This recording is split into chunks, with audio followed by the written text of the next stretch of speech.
Good evening dear students. तो व्योम classes में आपका एकदम स्वागत है। और आज के सेशन में हम एक न्यू टॉपिक यहाँ पे डिस्कस करने वाले हैं। वे ऑप्टिक्स के अंडर में जो आता है और वो टॉपिक है आपका मिरर फॉर्मूला। ठीक है, तो ये आपका 10th में भी है और 12th में भी है। इसमें न्यूमेरिकल्स की प्रॉब्लम भी आती हैं एग्जाम पेपर में और डेरिवेशन भी आ सकती है। तो आप देखें कि किस तरीके से हम इस डेरिवेशन को ड्राइव करते हैं। तो मिरर फॉर्मूला का मीन्स होता है the relation between focal length of spherical mirror 1/v, यानी कि v क्या रिप्रेजेंट करता है, इमेज डिस्टेंस, और ऑब्जेक्ट डिस्टेंस को रिप्रेजेंट करेंगे u से। तो ये आपका क्या बन गया, इसमें मिरर फॉर्मूला बनता है। यानी कि जो इक्वेशन आपकी इन तीनों में रिलेशन को प्रोड्यूस करती है, जनरेट करती है, focal length, image distance, object distance, तो इसको हम क्या बोलते हैं, यहाँ पर मिरर फॉर्मूला बोलते हैं। तो ये फॉर्मूला आपसे आना चाहिए। ठीक है, इससे पहले हमने लास्ट वीडियो में या लास्ट सेशन में हमने relation between focal length and radius of curvature के बारे में पढ़ा हुआ है। तो आज हम इसके बारे में और डिस्कस करेंगे, ये रिलेशन कैसे आपका यहाँ पे प्रोड्यूस होगा। तो देखिए, तो सबसे पहले आपको क्या करना है, इस डायग्राम में आपको समझाता हूँ।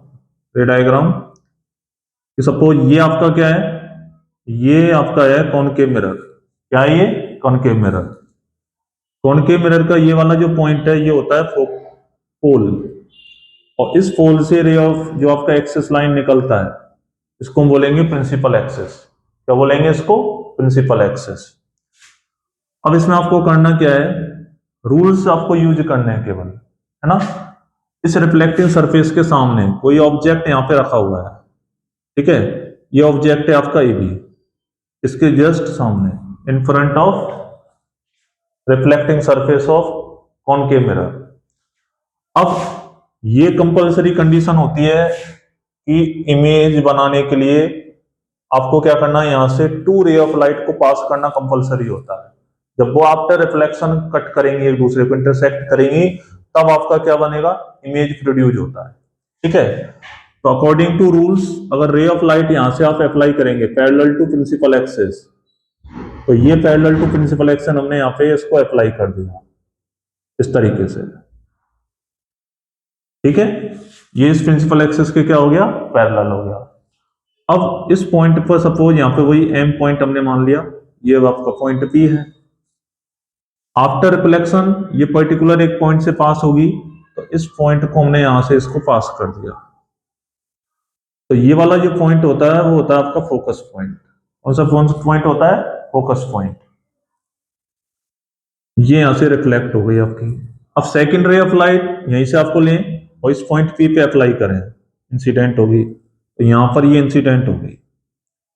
ठीक है, आफ्टर रिफ्लेक्शन क्या होगा, जितना एंगल यहाँ पे बनता है उतना ही सेम एंगल यहां से बनेगा और यहां पर इसकी क्या बनेगी, इमेज बन जाएगी।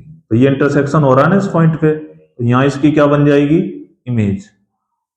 यहाँ पे ए डैश और ये हो गया पॉइंट बी डैश। अब देखो इसका इनवर्ट इमेज बनेगा ऑब्जेक्ट का, क्योंकि कॉनकेव मिरर क्या करता है, इनवर्ट इमेज बनाता है, रियल एंड इनवर्ट।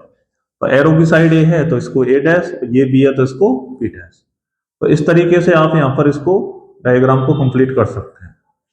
अब पोल टू ऑब्जेक्ट, ये जो डिस्टेंस होती है, ये डिस्टेंस होती है u, कौन सी डिस्टेंस होती है, u। और इमेज टू डिस्टेंस या पोल टू इमेज, यहां तक इमेज बनी है ना, तो ये डिस्टेंस होती है v। Pole to capital F, ये डिस्टेंस होती है आपकी स्मॉल f। अब तीनों ही आपकी कैसी होती हैं, नेगेटिव होती हैं। कैसे होती हैं, नेगेटिव, क्योंकि रिफ्लेक्टिंग सरफेस की तरफ ही है, इधर की तरफ, यानी कि अपोजिट डायरेक्शन में, इंसिडेंट रे के अपोजिट। अब कैसे कैलकुलेट करेंगे, तो देखो सबसे पहले इसमें क्या करना है, अकॉर्डिंग टू रे डायग्राम आपको इक्वल ट्राइंगल देखने हैं जो एक जैसे दिखाई दे, ठीक है ना, यूनिफॉर्म ट्राइंगल। तो कौन कौन से यूनिफॉर्म, ए बी पी, एक तो ये ट्राइंगल है, देखो यहाँ 90 है, यहाँ पे एंगल है ना। ऐसे ही ए डैश बी डैश पी। अब ये एंगल है सेम है तो ये दोनों एंगल सेम हो गए, यहाँ 90 बन रहा है आपका। तो ये कैसे हो गए आपके यूनिफॉर्म ट्राइंगल हो गए। तो ट्राइंगल कौन कौन से हो गए, A B P and triangle A dash B dash P. तो ये आपके कौन से हो गए, यूनिफॉर्म ट्राइंगल हो गए, यानी कि इक्वल ट्राइंगल, यूनिफॉर्म बोल सकते हैं आप इसको। अब इन दोनों में आपको क्या करना है, कंपैरिजन करना होता है। तो कंपैरिजन करने के लिए क्या करेंगे, ये ऑब्जेक्ट है ए बी, इसके नीचे इमेज कौन सी है, ए डैश बी डैश। अब ए बी कितने डिस्टेंस पे है, यू डिस्टेंस पे है। अब ये इसमें नेगेटिव होती है तो इसको आप माइनस यू से रिप्रेजेंट करेंगे इक्वेशन में। इसके बाद ए डैश बी डैश कितने डिस्टेंस पे है, माइनस बी डिस्टेंस पे है। तो माइनस से माइनस कैंसिल हो गया, A B upon A dash B dash equal to कितना हो गया, यू वाई बी हो गया। ये हो गया ना, इसको आप फर्स्ट इक्वेशन बनाओगे। तो ये यूनिफॉर्म आपके ट्राइंगल के थ्रू हो गया।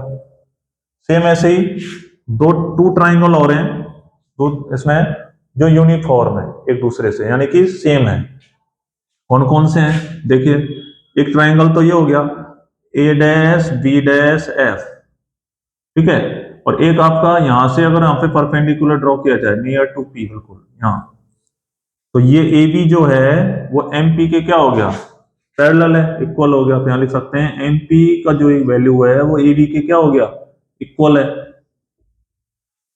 ठीक है। तो एक ट्राइंगल आपका ये हो जाएगा एम पी एफ, दूसरा हो गया A dash B dash F.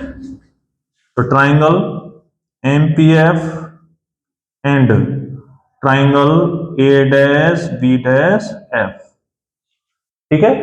तो दो ट्राइंगल आपके ये हो गए।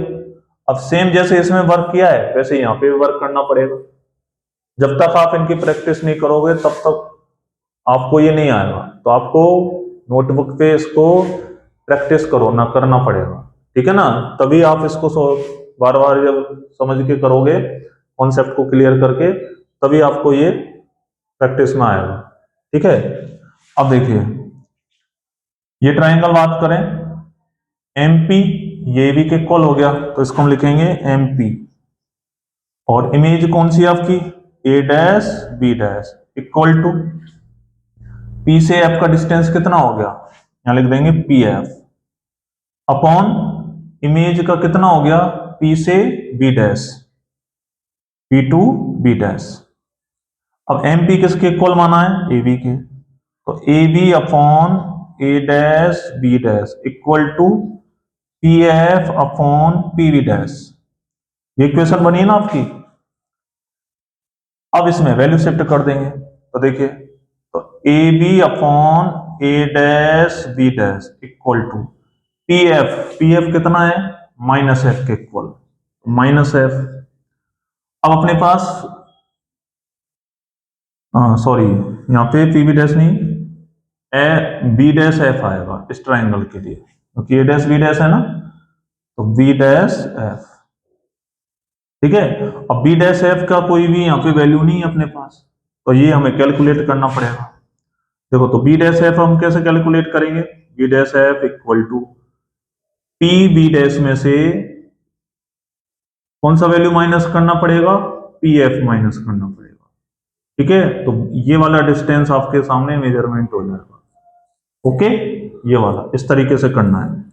तो पी बी डैश कितना है, माइनस बी, विंग में नेगेटिव है, माइनस का साइन, पी एफ कितना है, माइनस एफ। तो ये कितना हो गया, माइनस बी प्लस एफ। तो ये बी डैश एफ की इक्वेशन आ गई आपके पास, बी डैश एफ। तो इस तरीके से आप इसको कैलकुलेट कर सकते हैं। अब इसको यहाँ पे एफ माइनस बी लिख सकते हैं, तो इसको मैं पॉजिटिव को पहले लिख दिया, नेगेटिव को बाद में लिख दिया। तो एक इक्वेशन ये आ गई आपके पास, इक्वेशन सेकंड, ये इक्वेशन फर्स्ट। तो आप इसको नोट करें जल्दी से।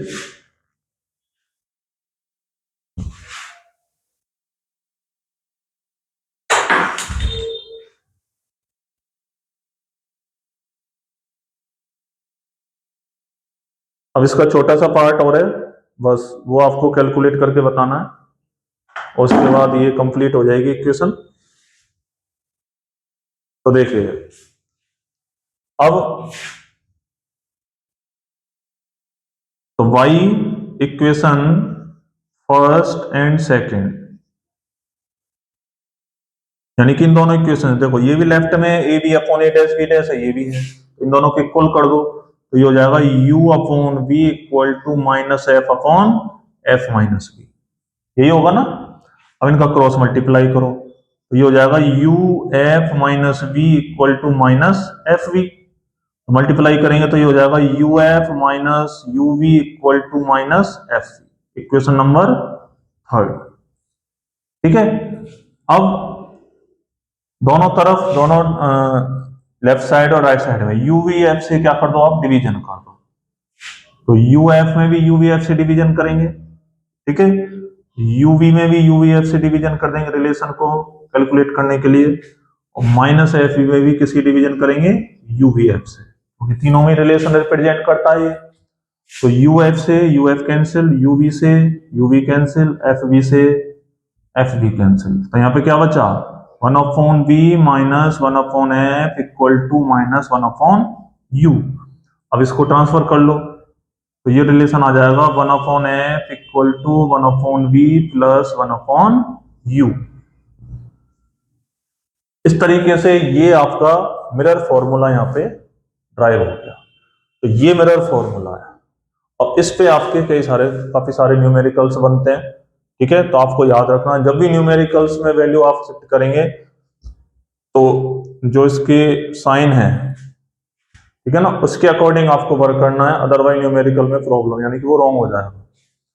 ठीक है, तो आज आप इसको पढ़ के देखें, अच्छी तरह से इस पे प्रैक्टिस करें, ये डायग्राम की प्रैक्टिस करें, अकॉर्डिंग टू रूल्स बनाने की कोशिश करें और इसको तैयार करें। बहुत अच्छा टॉपिक है, बहुत अच्छे क्वेश्चंस भी आते हैं इसमें। ठीक है बेटा, तो आज के लिए इतना ही।